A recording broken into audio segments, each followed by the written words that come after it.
Jamie on the mic, got the stats so tight. Jonathan's fire bringing heat tonight. Justin with the plays, got the game on lock. Jacob's got the style, we're ready to rock.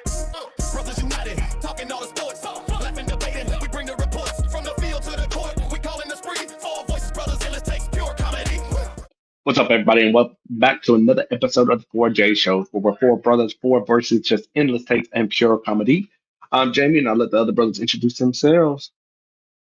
So, guys, it's Jonathan. Glad to have y'all back for another week. A lot of exciting stuff going on this week in basketball, man, March Madness, and other things other than sports. So I hope y'all can tune in with us this week. What's up? Your brother Justin here. Just ready for March Madness to finally get down to the last game. At this point, all my teams are out, so I'm more ready for the championship at this point. That's just me and the sore loser, but it is what it is. Bama still, they got cheated. That's all that happened, but we move. Like anything else, Jacob, coming back at you with some more bias takes. Bama losing doesn't really mean anything. We'll be back next year. We'll win it again next year. It's okay.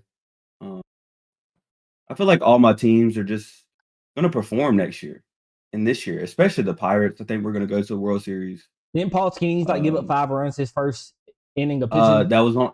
Do not blame Paul. Do not blame Paul. That was more on O'Neal Cruz, bro. I don't know why we still have that man in the center field. We need to get him out of center field. That Joker dropped 2 pop-ups. No effort. He gives 0 effort. I don't know.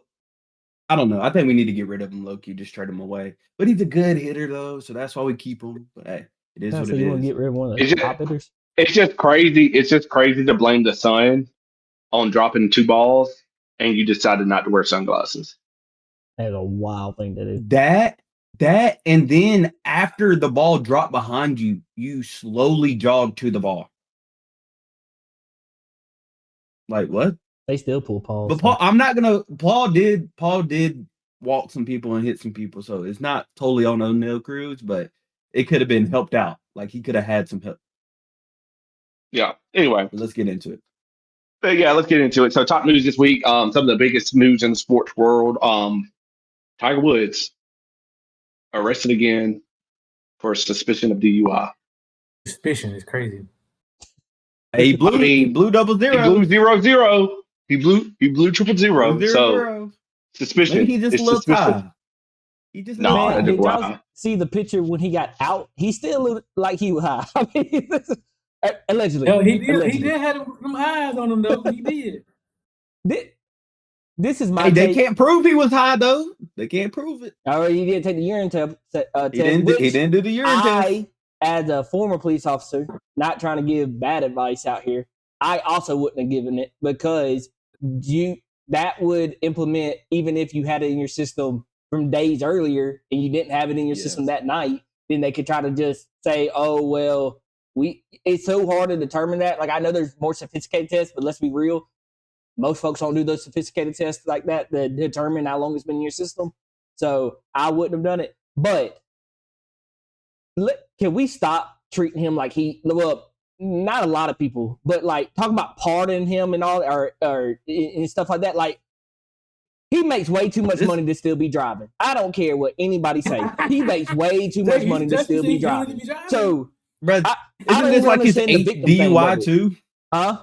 Isn't this like his 8th DUI? And that's what I'm saying. Like, eight's a little crazy, I know. It's not his first. It's not his first. It's not his first by any means. It's just an insane thing to me that normal people know to get an Uber. Like he make way too money to not even just have a driver for that day. You didn't have to have one for the rest of your life. Just, hey, on this day, I feel like doing some crazy stuff. I'm gonna get someone to come drive me. I mean, it's just that. Yeah, I ain't gonna lie, Justin. I'm with you on that because he literally. There is no reason. There's no reason where it's not feasible for him to not have a driver. Like that makes no sense unless he just. I guess he don't want to be that out of touch with reality, or he just don't want somebody in his business or something. I don't know, but he definitely should have a driver. His money is the issue. What's the problem? Why he want to drive? He's worth $1.5 billion. That's what I'm saying. What are we bro. doing? So Why does he want to drive? It makes no sense. It gets him in touch with the people, man. You ain't Normal got no one in people the drink crowd and to get in touch drive. with. He gotta Be for get real, that bro. feeling with it. Be for real, bro. These folks don't live the same life as a regular joke. Let's be real now. It's Yeah, almost Other people insane can drink things and to me. drive, so can I. Shut up. I mean, Shut good up. point. Shut Good up. point. Good point. Shut Good up. point. Shut up. But it's Anyway, just crazy to me. It blows no, my it doesn't mind. make no I don't think sense. it tarnishes his legacy. I think he's still the GOAT. He's still the Yeah, of GOAT. course. He literally, of course. No problem. Anyway, I see nothing wrong. other big news this week. Yeah, the Hold well, on, wait, they before wait. Speaking of that, there's been memes going around that I've been finding hilarious, and it's like take this pill. It's like like take this pill, you get this. Take this pill, you get this. One of them said, "Take this pill, you get Tiger Woods driving. Take this pill, you get Tiger Woods driving. Do you take that risk?" It's like which driving we gonna get? It's golf or it's car? no, I've seen the one where it says Tiger Woods is now the new driving instructor for the Georgia Bulldogs. Oh yeah, I seen that. That's That's just terrible. crazy. But speaking of Georgia Bulldogs, that's a good segue into another news this week. Trinidad Chambliss' appeal gets approved by Mississippi Supreme Court, so he can play college football. Which to me is just, I don't know. They got to do something because it's like the college guys are setting the rules, and then the local courts are changing them. So it's like, what are we going to have to do at some What point? I think his has an exception though. It's because he said he was sick and he didn't play one of his years, and they were counting that against him. And he was saying, I didn't play that year. I literally had like doctor's notes saying I couldn't play. And that's why he got another year. But Why did he wait so long to put that in? Why didn't he try to get a medical insurance during that year? He said he did. He tried, and they wouldn't accept it. So that's why he had to go to court to fight it.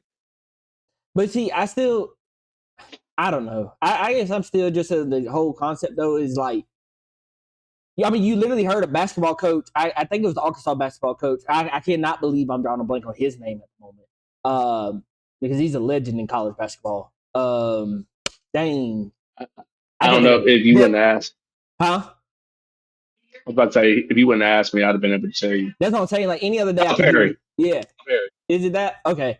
Even he said, like, you have kids right now, and he said it, hopefully a joke. He's like, they're on their second wife for the kids in the stands. I mean, these players are getting to a point where it's like, we're no longer watching young kids play. We're watching just men play. It's men professional sports instead of like, which again, then you go into that whole adult thing. It's like, but he's like, we all know like 18 to 22-year-olds. That's usually what college is for. But when you're starting to get to 25, 26, 27, it's like, okay, well, we're no longer, this don't feel like a college anymore. And you have more, I don't know. I think it's getting exceedingly too much with extra time and extra, like, I hate that he got sick. I do. I hate that for him.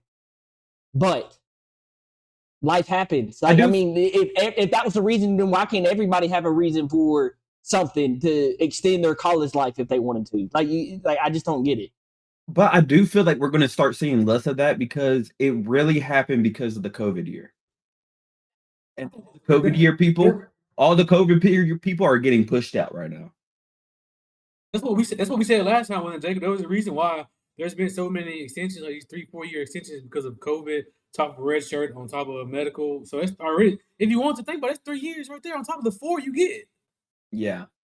So I think now we're hitting that 7-year mark, and where it's like, at this point, there's no way you can still be. I mean, you're saying that, but now you don't have a COVID year. Now we're having people coming out of professional sports back into college. I mean, you're saying that, but we keep finding new ways to get these people back into college sports. And it's because of the money. So if I have the older player who's more experienced, more this, more that, then I'm probably gonna have a better chance of it succeeding. And okay, but that's different though, because he still had years eligible on his during his time. So, but is that fair to the college kids that have no professional ties whatsoever to then have to face someone who's faced way it's not better fair, but life ain't fair. Life ain't fair. Yeah, but I don't know. I feel like the longer you keep pushing back Okay, these life high school ain't fair. kids from playing, the longer it's just going to be a problem. Correct. Life ain't fair. Life is not fair. But at the same time, like we already discussed this though. Like, you know, NFL is not the end goal, I guess, but also depends on who you are too. So Yeah. Oh, for sure. But speaking of NFL, did y'all see the new NFL rules that they had pop in there Mm-hmm. this I week? saw oh Or yeah, I saw that. proposed rules? Adam. They're proposed. They are proposed, but they're talking about permitting the onside kick during the game, which because right now, what you can only do it with 2 minutes left, and you have to be down, all that kind of stuff. Yep. Then they said they're eliminating the incentive to kick the ball out of bounds. Really and truly, what they're trying to do is get them to return the ball more because they have stopped returning the ball. Like Yeah. they just kick it straight through the back of the end zone. Yeah. They're talking about modifying the kickoff alignments, set up different. Okay, cool. They're just trying to still get more returns. Allowing the personnel to consult with league personnel to consult with on-field on-field officials during considerations for things like flagrant fouls and stuff like that, non-football acts. I don't know why this always happens to me and none of y'all. Um, but that one, I like that one because sometimes you just need the help. You need the help because you didn't see everything. And then two, and this rule right here is only because I think it makes me feel like they are not going to get a deal done with the refs beforehand. But for 1 year only, they're going to allow the NFL to officiate department to correct clear and obvious misses on field officials that impact the game. So they can stop the game and stuff like that. So somebody from the box can stop a game. And I truly think that one, you've seen it in the UFL, it doesn't interfere with the game that much. But two, they're doing that because I think this is saying we are not going to have a agreement with our refs to start the season. So we are doing something to protect ourselves so we don't have what happened the last time we had the interim refs and it was mass chaos for the first 3 4 weeks with the terrible calls. I will say this. There's going to be a call where it is 50-50. And I think the league is not going to step in and it's going to cause chaos because they're going to step in early in the season and not later in the season, and it's going to cause chaos. You think it's going to be like kind of like the where But they see, did I that don't see measurement chaos. ball where we saw the measurement ball for like the first 2 weeks of like that digital line, Yeah. and then you never see it again because Yep. it caused so many problems and stuff like that. Oh, Yep. okay. I get what you're saying though. 100%. But I don't see I don't see chaos coming from a 50-50 call. I see chaos coming from like the last time we had the replacement refs, the touchdown in the end zone for that Seattle game where the defender clearly picks the ball off, lands on the ground, the receiver takes the ball from him, and they call touchdown. And it's just like everybody's sitting there looking like, what is going No. on?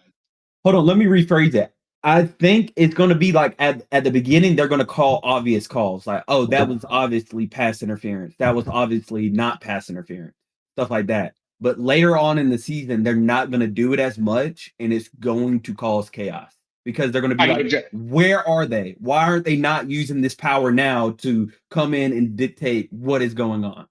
Yeah, That's basically, they're going to have the replacement refs in there for the first 3 weeks. They're going to figure out a contract. And when the contract gets figured out, they're going to say, oh, we don't have to use it that much anymore. We're going to take it off. Yeah, Because it we're is more weird confident that in the refs. the wording literally says 1 year for Yep. 1 year. That's a Yep. weird wording to put in there. Or it's going to get to the point where it's like it's going to be something that is clear and obvious to everybody watching. And like you're going to see it reactions online during the play of it happening. You're going to hear commentations from it about happening, but then the league still sides with the refs. Then I can see it also causing issues in that department. I think you're going to find an issue with anything when you're talking about like overturning calls and turning calls, because like think about basketball right now. We all see something like, oh, that's clear and obvious, but then they're like unsuccessful challenge or successful challenges. Like, well, what did y'all see? So I think you're having a problem. I think it's still better. I liked it when we used to do it with the pass interference, because I think there are some that are clear and obvious and some that are like, what are we doing? Like, why are we calling this right now? Like, you're just ruining the flow of the game. So I think that's a good thing. The onside kick thing, I don't understand why that was a rule in the first place. You can't onside kick unless you're meeting these certain parameters. Like, come on, it's football. If you want to call an onside kick, call the onside kick. I think that was crazy. You still have to announce it too. Yeah, that's what I'm saying. It's like you can't even do a surprise one. So it's like, why would you limit people? What's the purpose of it? You know what I'm saying? What's the purpose of doing an onside kick? If I don't get the other team a disadvantage of them not even knowing I'm doing it. Now I got to tell them I'm doing it so they can prepare. So it makes it even harder. I'm like, what is like? This is taken away from the surprise of the game, man. It's just crazy. I think, and I had no problem with the new kickoff. Like, I honestly don't. Like, I understand, like, you hear criticism of how it looks and stuff. I have no problem with it. I do think, though, you could have kept the kickoff the way it was and just implement some of the rules that you're implementing now. You can't just kick it out of bounds. You can't just kick it out of bounds. It goes to the 35. Yeah. How about this? If you fair catch it in the field of play, not in the end zone, you start at the 10. Well, that's crazy. Well, this is what I would say. I think if you make them return it. I think if you fair catch it, you go to the 20. I think if you kick it out of the end zone, or you intentionally are making it where they can't do the fair catch or even try to return it, it goes to the 50. That way you really emphasize to these kickers, hey, you got to put this thing on the money. Like, you got to put it on the money. Ooh. And I don't have a problem giving kickers an extra job. I really don't, because you're only in for a couple plays out of the game. So if you got to get more precise with your kicks, hey, you just got to get more precise with your kicks. Add an element to the job like that. I don't have a problem with that. But I think, like, if you kick it out the back of the end zone, it goes to the 50. If you fair catch it, it goes to the 20. If you don't make it into the thing, it goes to the 35. Right? And that's just is what it is. And that's the only way you're going to be able to do this. I think you ought to eliminate a fair catch. If I have to kick it in here, don't do a fair catching. That's for player safety, bro. You've already changed the way that it's designed for player safety. So that's what I'm saying. You've already changed it for player safety. You can now make it. You can now make it whenever a player is trying to catch the ball, like you said, it is for safety. Whenever a player is trying to catch a ball on kickoff only, not on punt. On you punt. You cannot hit them right away. But okay, wait, pause.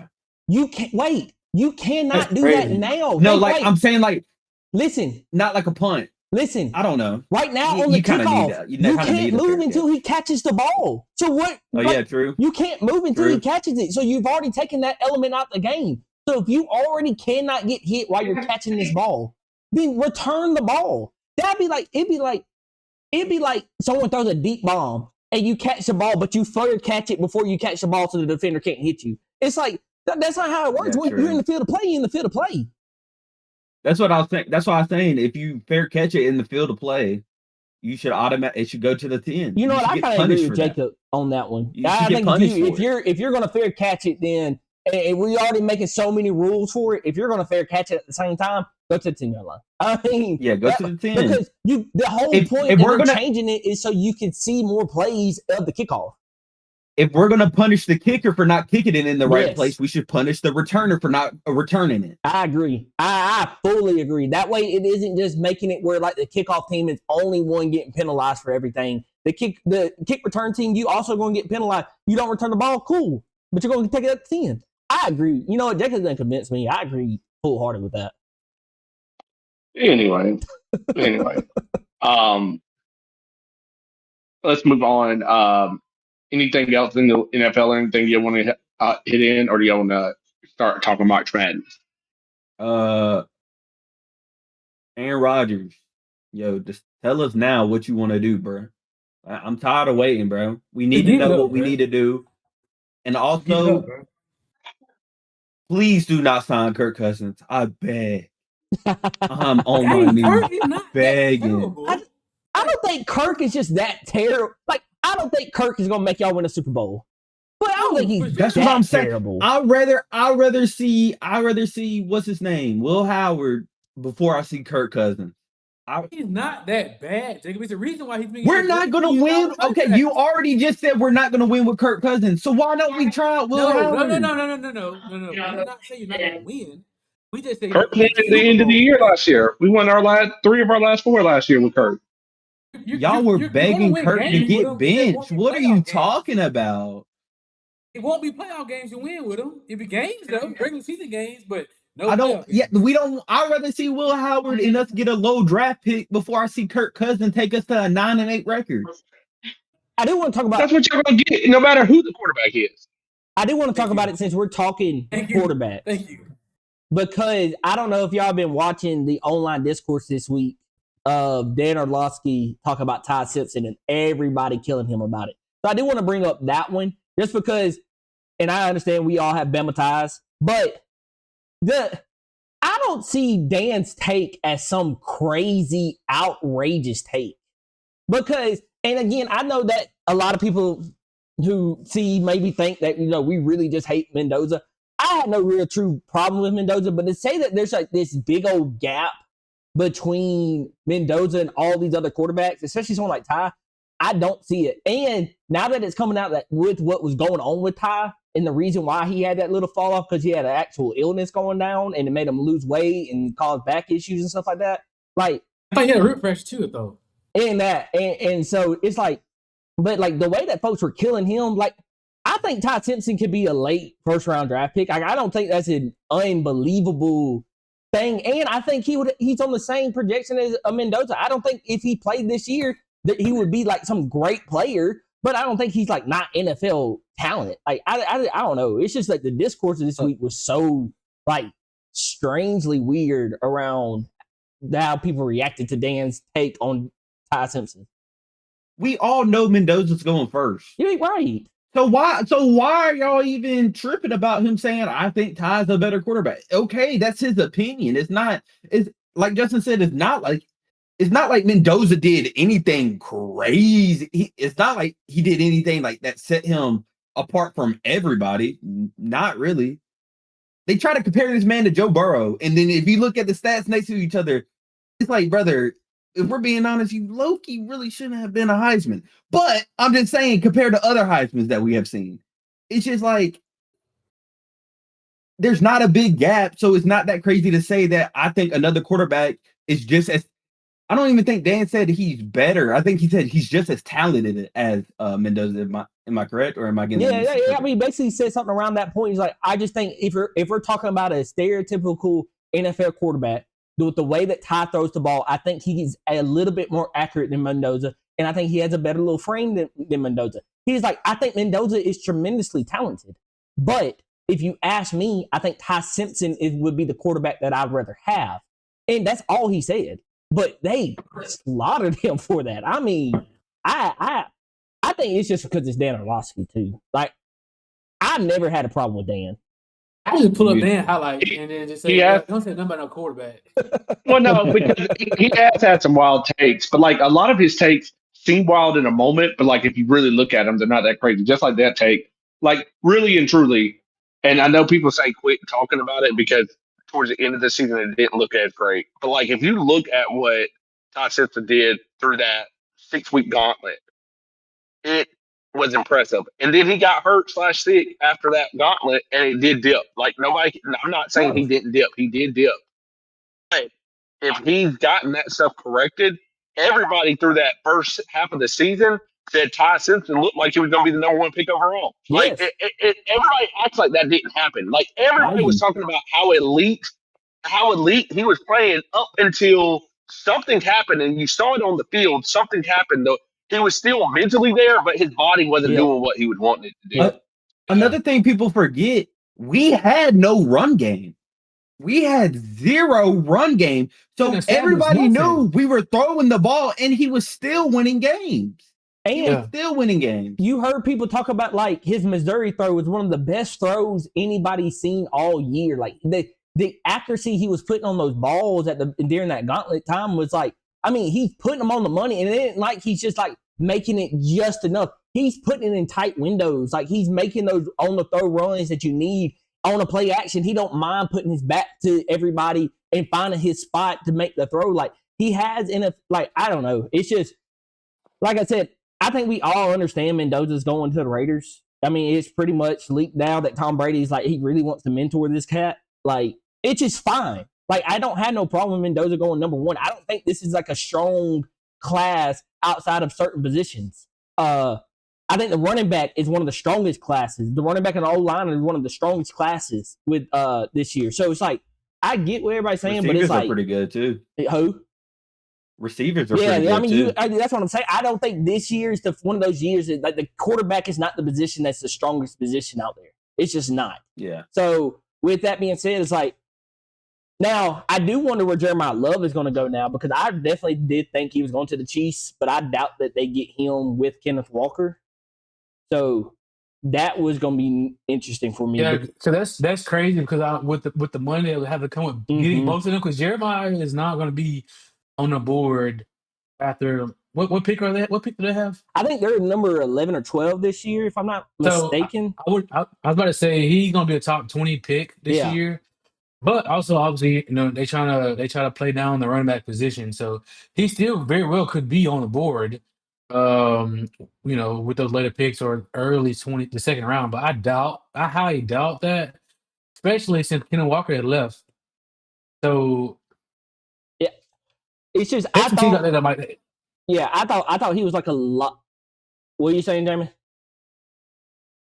The Chiefs have the 9th pick and the 29th pick. I thought they were high up there, so that's why I thought he was going to the Chiefs, like a guarantee going to the Chiefs because between 1 and 8, none of them were going to take a running back. And Jeremiah Love, to me, is a top 10 type talent. And so now but the Chiefs signing him, I wonder where he's going to go now. But I think this draft skill wise is going to be interesting to see like where everybody places themselves because there's some true talent in this draft class coming up. Like some true day one game changers in this draft class coming up. For sure. So definitely stronger than it has been in the past few years, or I say a couple of years, I guess. A couple of years when it comes to getting athletes. But Jeremiah Love, I think he's one of those special guys. He's proven himself in college football for the past couple of years. I know he did say that he wished he could have stayed one more year. Yeah. And he has to provide for his family, but I don't know what that means. I'm pretty sure, NIL nowadays, he very well could be. But at the same time, some people, like let's say he getting like $500,000 in NIL, he might think, oh, that's not enough to feed a family on. I'm like, but how big is your family where you don't like $500,000 is not enough? If you give me $500,000, I'm me and Millie straight. Like, I mean, what we got now, I'm straight. You give me $500,000. Hey, Odell said 100 ain't enough. So what you talking about?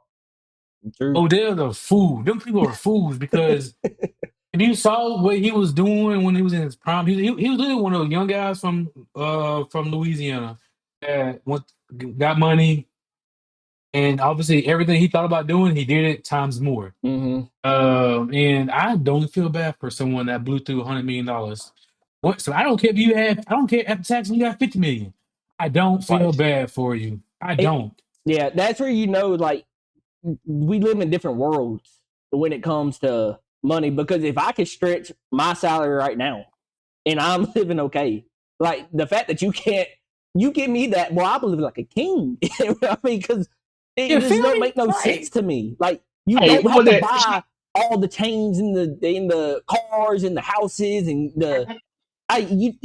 that's the part where like they can miss me on like my money run short or like how most professional athletes go broke. It's like, well, what y'all spending on? Like, what are we doing? Like, don't go to the club. What did Shumper said the other day?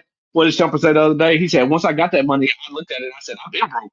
Ain't no way I can go broke again. He said, after seeing this, ain't no way I can go broke. Right. And look what happened. Wait. Last thing before we get off, since we were talking about the draft, I'm also excited to see the new draft rule because then they take 2 minutes off, so now you only get 4 minutes. It's only quicker. So now the draft's gonna be real quick too. True. So I am happy to watch the draft now, which I like because 4 minutes. It seems like it is. It just seems like it's not that long of a time. But when it comes to something like that, then yes, it is. I think it makes these teams to be a little bit more prepared to what they got going on, and then people have to make quicker decisions. Do a lot of critical thinking when it comes to their franchise. So I like it. Yeah. I think you're about to see more trades because, like you said, you have to think quicker. You can't sit there and take 2 minutes to truly think about this. You really got 30 seconds of like, do I pass up on this good opportunity, or do I keep my player, keep moving and hope that I can find someone else in the draft? So I do think you're about to see a lot more blockbuster trades on draft night due to this. So I like it. I think it's going to be very interesting to see how that plays out. And I just think TV wise, I mean, there's sometimes you're just sitting there like, come on, the pick. Like, what I hate, you know what rule they need to change is when the pick is in, they have 30 seconds to announce it. yeah. Because sometimes it's like the pick is in and then it's been in for about 3 minutes. And it's like, come on, dog. Why are we dragging this out? We're talking about the same talking points at the end of the day. It's going to be this dude or this dude. It's this dude or this dude.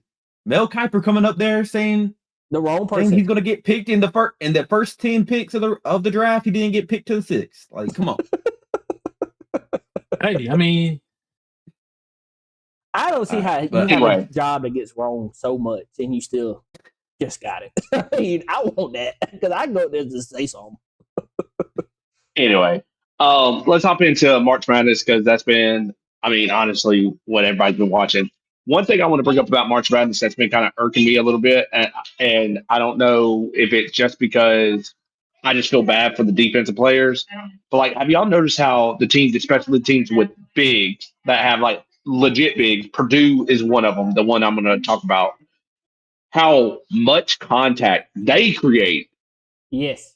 And the defenders can do nothing. Like when they were playing Texas, watching that big guy literally lean and throw his whole body into the defender as he's standing there, and the defender gets the foul. It's like, what are you supposed to do? Like, I'm all about like allowing people to create contact and all that kind of stuff. Like I'm about it, but like at a certain point, like it gets a bit crazy. And then on the rebound that won them the game to send them to the Elite Eight, literally ran push Buddy all the way under the basketball goal to tip it in, and nothing's called. Like, what are defenders supposed to do? Mm-hmm. What are they supposed to do? It's been irking me. I've been watching it all weekend, and it's been killing me. I agree to the full extent. I think it's across all sports. Like, they're just not letting defenders be able to defend anymore. And I do think this whistle in this March Madness has been very strange across the board, especially for the teams ranked higher.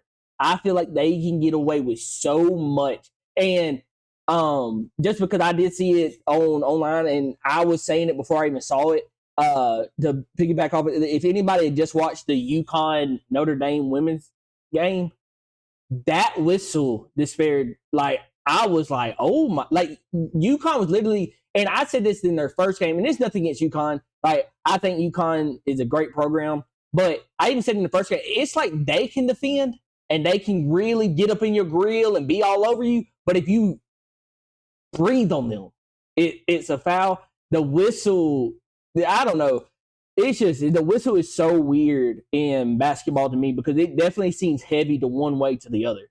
And it's just, when you blatantly are seeing things happen, and it's like on this side, you can hack them in the arm and it's not called, but on this side, if you swing in their direction and don't make contact, but if they thought that you made contact, then you get a foul. Like, I don't understand it. But big men, you start getting with you on the men's side. The big men, that call. First of all, you want to talk about another call that makes zero sense to me. Again, the Purdue game, I believe it was, where Buddy got a technical because he swung, but since he didn't make contact, they didn't eject him.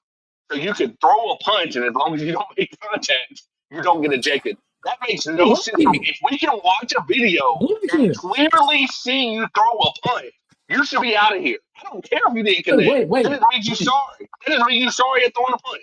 I'm sorry. Wait. Take that back, because Jamie, I don't know if y'all remember this, but in my junior year in high school, we went to Ben Russell, and the guy hit me, and I allegedly swung at him. I didn't hit him. They kicked me out of the game. You should have been kicked out.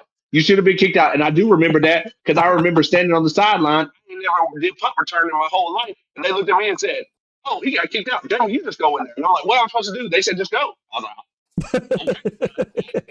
You gave me no instruction. Just go. I just went. It wasn't my fault, bro. The buddy hit me, and then it just, my head went like that, bro.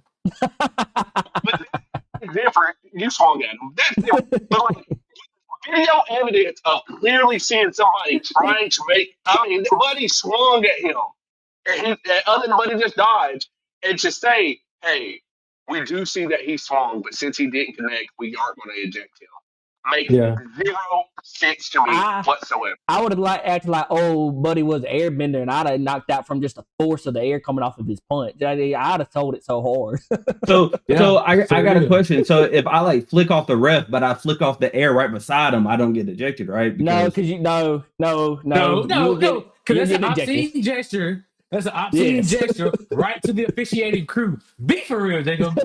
Okay, what if I what if No, what, what if I just go get like this to the let's ref? flip it. Let's flip it. If I would have swung at the ref and the ref missed it, would they have ejected him without hesitation? They would have ejected That's him. what I said. What if I just go like this to the ref? Swung at a player. Yeah. He swung at a player. True. You're absolutely. Oh, But like the officiate. Absolutely right. Does that Absolutely mean right. I can air punch a fan? Not connect. Ooh. I don't want to connect with them, but he's talking a lot. I just want to show him it can't. I'm this close. I can let you know. There's this much gap in between me and connecting with you. I'm just letting you know. And I just get it. Anyway, with all the hypotheticals, but talk about really good now. And it kills me because literally he was at UAB for 2 years. I'm a UAB alum, but Yaxel Lemonford he's the MVP of the tournament right now. Yes, I mean, that dude is playing his butt off. Nobody got an answer for him. Like he is legit. He did it to Bama. I mean, today he absolutely whooped Tennessee. Like that was embarrassing. Like what they did to Tennessee, and I feel so bad for Tennessee. 3 straight years of an Elite Eight and no Final Four. That's Tennessee for you. Trash. Trash. I mean, that's the worst. But speaking of that man, I will give him props. And you brought up to us that he was at UAB and that apparently he wanted to go to Bama, but Bama just didn't offer him. Don't know what we were doing. Right? What are we doing? Nate. No. Oates came out and said we called his team. His team gave us a number. We realized we couldn't reach that number, so he said I just didn't dive into it more. He said if I'd have known he wanted to come to Bama, I would have reached out to him. But they contacted the team and said, "Hey, we can't reach it." Gotcha. But as a Bama fan, and we got to talk about They cheated again. What is up with us against Michigan right now? I mean, dang, we cannot beat a Michigan team for nothing. I mean, come on. Like, what are we doing? We just keep Brother, Michigan. they got CIA operatives in Have our to building, be. bro. What can we do, bro? Have to be. They will literally send a military person to stand on your sideline and get your plays. We can't do nothing, bro. Like, this is getting outrageous against us in Michigan. No, realistically, though, we cheat on didn't their really have a wives. They shot. cheat on the game. We didn't have a shot. No. That Michigan team, as of right now, it's hard to see another team. Like watching the way they played March Madness, minus their first game, it's hard for me to see another team. I don't see another team playing as dominated as they are, and they can play inside and out. And that's what's crazy about them is they can. Today they showed you, hey, we can hit threes if we want to, but we prefer to bang down low, and that's what. You're learning that. That's where Nate Oates he was talking about getting different guys. Bama wants to live and die by the three, but we got to have somebody to bang down low because all the teams that are still left in this tournament have guys that can bang down low. I will counterpoint you. I think Arizona can. And if you have not watched Arizona, that is a complete I agree. Team. That is a complete They're a complete team. And what they won the other night, they took 5 threes or something like that, and they won the game and held their own. I'll give you that.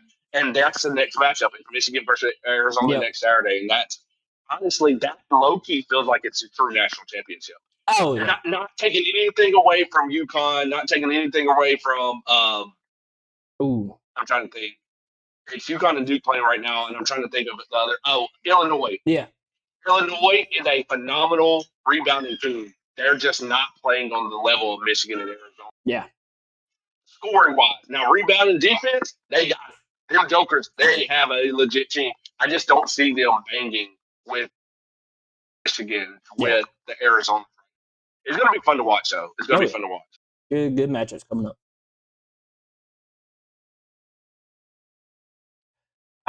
Now the last thing I'll talk about, the last game I wanted to bring up from the women's side. Did y'all watch? And I get that their teams are playing now and stuff like that, but we record on Sunday, so we're catching up.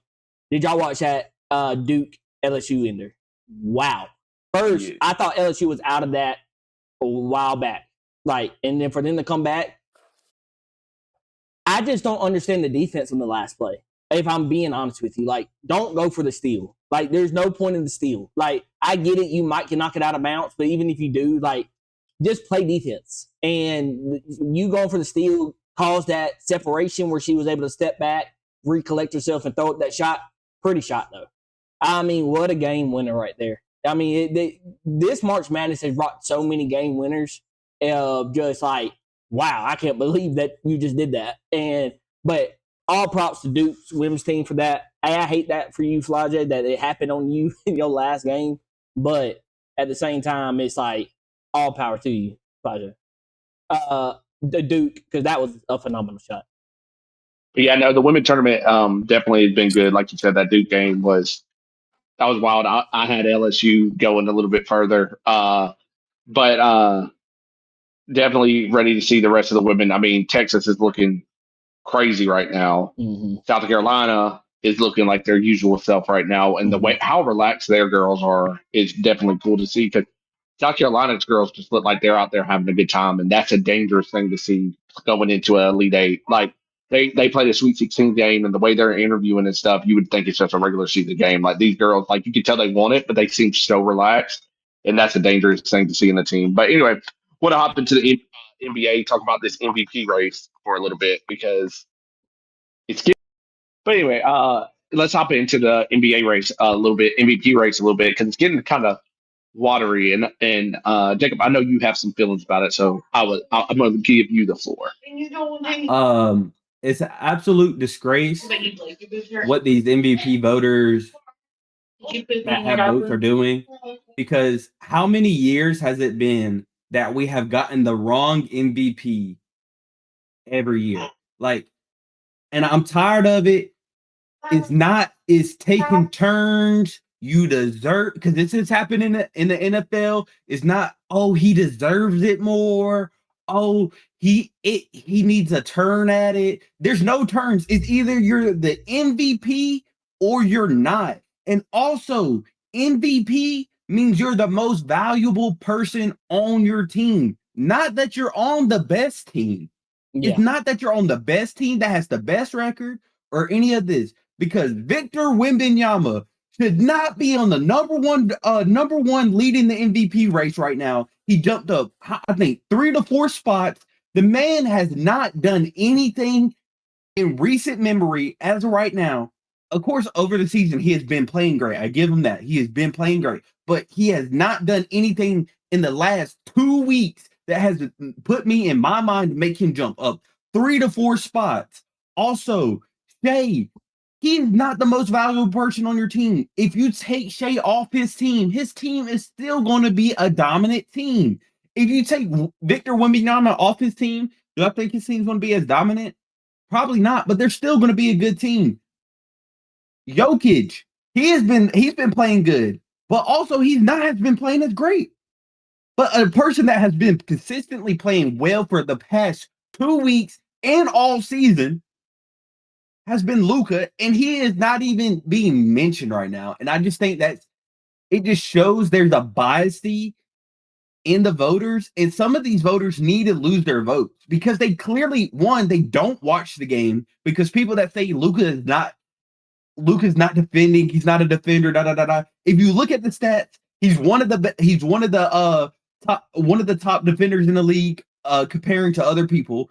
What are we even talking about? Y'all don't watch actual sports. Y'all just go off of who's the big name right now. And also, I think they're putting Victor Wembanyama number one in the MVP voting because they want to make him the face of the league. Just period. They just want to make him the face of the league, and that's all they want to do. It's not about who is actually the MVP. It's just who do they want to be the best player? Who do they want to be the face of the league? That's all it boils down to. I can agree with you, especially with the Victor thing. I think Victor Wembanyama is one of the top players in this league. Don't get me twisted. But I can agree with you to the extent of like, you have to consistently do that all season, and that is not the consistency he has given all season. Like, and I think that's the biggest factor that I have a problem with him leading the vote. I do think they're going to give it to him because he says all the right things. He draws attention. So why wouldn't you reward someone like that who draws attention? Because when you do that and you see he has an MVP by his name, it's going to draw even more attention. So I do think they're going to try to give it to him early. I also agree that I think we've lost the plot on MVP. As soon as they started saying like, well, he hadn't gotten the past few years, so he deserves it this year. Or he was great those 2 years ago and didn't win it, so maybe it's his time this year to win it. It's like, no, it's it's that season. And but you've heard so many times now that we know who these voters are, you hear so many of them go like, yeah, I don't watch all of it. I go based off of what I'm seeing online and stuff like that. It's like, well, then it takes away from the whole premise of the game. Like, I think you ought to have to. I think if you are going to be a voter, and if you are going to vote on the game, then you have to be some way to log in that you've watched these games, or you've seen enough games, or you're on some type of list. Like they have to go in and log into a certain thing and check off that I've watched this, or on the website that they're on, like it shows how long you actually watched the game or the highlights or something of that nature. But you have to watch it. Or you got to release your rationale. You have to, if you're going to, you don't have to release it for all your votes, but for your MVP, you have to type a rationale and have to submit it. And if your rationale is clearly flawed, then you need to question your vote. Hold on. Let me just say this. I'm just throwing this out here. Who do you think deserves the MVP more? A person that's averaging 33 points, almost 34 points, 7.8 rebounds, 8 assists, 1 steal, 0 blocks. Or the person that's averaging 24 points, 11 rebounds, 3 assists, and then 3 blocks. Which one deserves the MVP more? I give it to the one that has the better stats. Well, I think it goes back to like, because I can see where like someone can argue a stats thing. He's like, well, his team only needs this, and but those 24 are this, and I can see where someone can muddy the waters in that. But it's the fact of like, to what I'll go board based off of what you're saying. It's when you have to watch the games is when Wemby is off the court for the Spurs. The Spurs are still going to do fairly well. They might be exactly right there at the top, but they're still going to do fairly well because it's of their team and stuff like that. But if you take, and y'all know me, I've given LeBron his respect, but if you take Luka off the Lakers right now, I mean, the Lakers ain't doing as much of anything.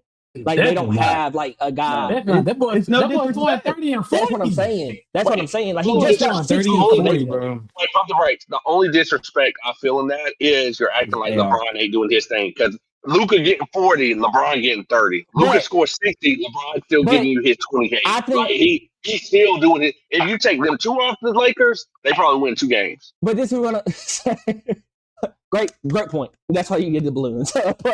But this is what I'm saying though, Jamie. It's like, but if you take Luka off, then you're just going to concentrate more on LeBron. And I think LeBron is looking phenomenal. Like him jumping out the court, jumping off out the roof right now and dunking on all these players right now at his age. Like, I think he is still top 5 player in the league. Like, that's just me. Like, I just don't see much of these young cats taking his spot at all. But in the same sense, though, you do see some nights where LeBron is like, and I don't take anything away from him when he does like not play his fullest, because the man is 40. Like, I mean, we act like the man's just a young gun. 41. I mean, yeah, my bad.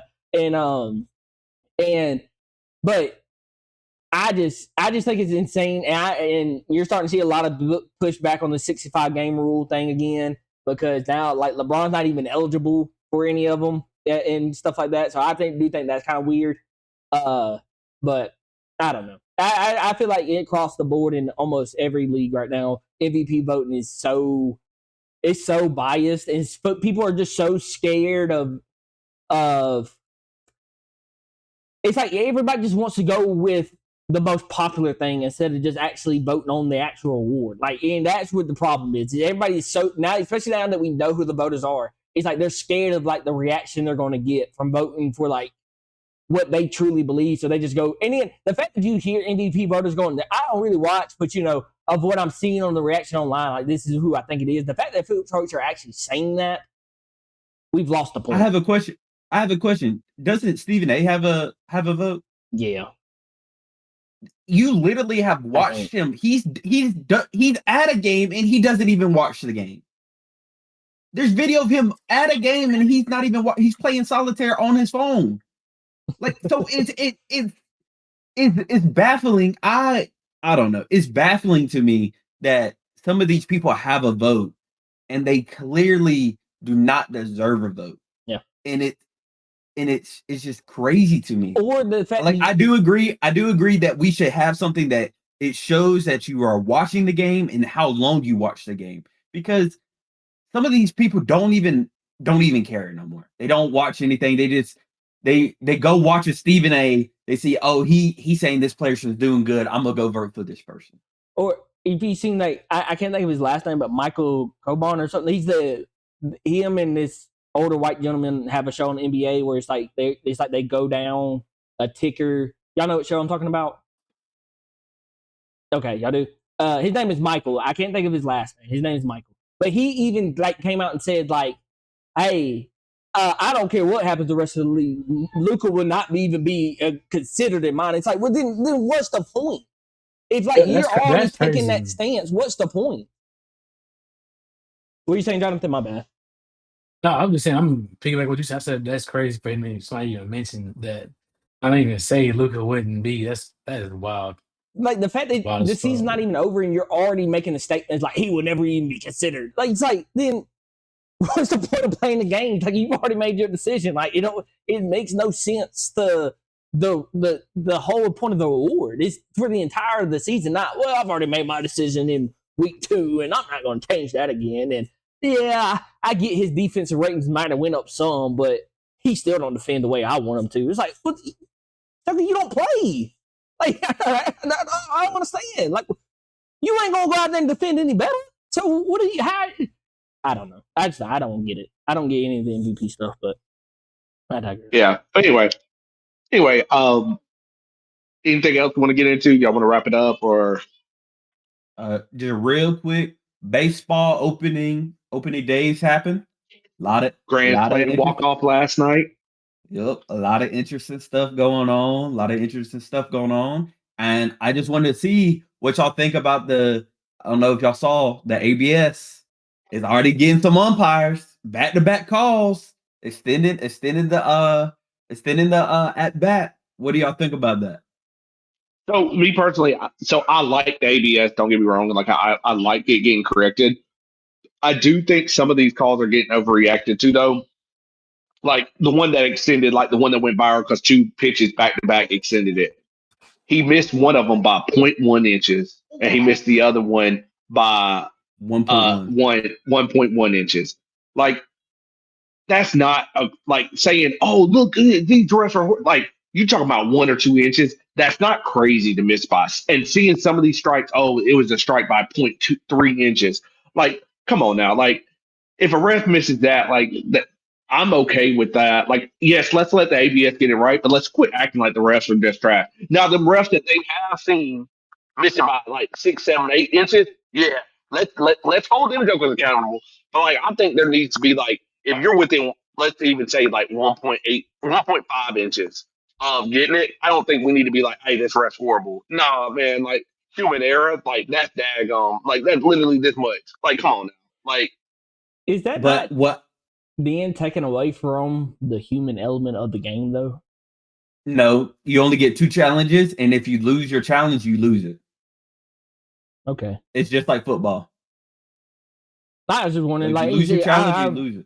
I'm a newer fan into baseball in the past like 2 or 3 years of actually watching it during the season and watching it in postseason. So I didn't know if I didn't want to give too much of an opinion because I don't watch it the way y'all 3 do. So it's like I just wanted to make sure like y'all didn't think it was taken away from the human element of the game. But if y'all saying it's not, I think it's more like what we want in football. We just want more consistency, Yeah. and also just if I think the call is wrong, I want to challenge that call, and if it's wrong, I want my at bat back. Okay. But what I think is going to go, I think this system is going to go crazy in the playoffs because imagine a crucial, it's bottom of the ninth, it's 3-2, and the ump made a call and he challenges it and he gets a walk and that could win a game or something like that. I The think World this is Baseball going to make the game. Classic.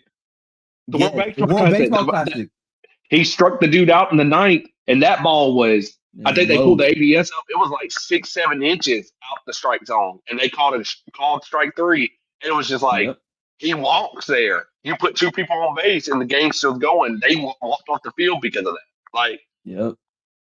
I think it's going to make baseball a lot more exciting. Mm-hmm. Well, one, because I think it's going to make it exciting because there's been a lot of build-up tensions around the umps and how they do call games and how they react. But I do think a lot of people are like, oh, yeah, this is going to get – they're just excited to see the umps be wrong and be called out for it. But I do think it's going to be exciting because we're actually going to see, like, maybe late in the game, at like bottom of the ninth, you're actually going to see somebody – it was the ball, they get to stay out there, and then they're going to hit a home run to win the game. Like something like that's going to happen, and it's just going to show how like great this change is for the MLB. I got you. And I do do not get it twisted. I do think the umpire should always call the games, and I do think they need to keep it at a 2 challenge minimum because it's like I don't want the ABS system to take over fully. Yeah, to take over. It's basically like the ref is there just to sit there and we wait for what the ABS is. I get what you're saying. Yes, and also it has been he would be there for calls at the plate though too. But there it has been proven that you can game the system because there's been pitchers. Because I remember they did a full ABS system, I think in the lower leagues. I forgot which league it was, but you can throw it where the ball barely touches the corner and it's counted as a strike, but it's really a ball, like part of the sticking. Well, they know that some of those strikes, and they're like, "Look, the ref, that's what's killing me. Look, the blue's wrong. The blue's wrong."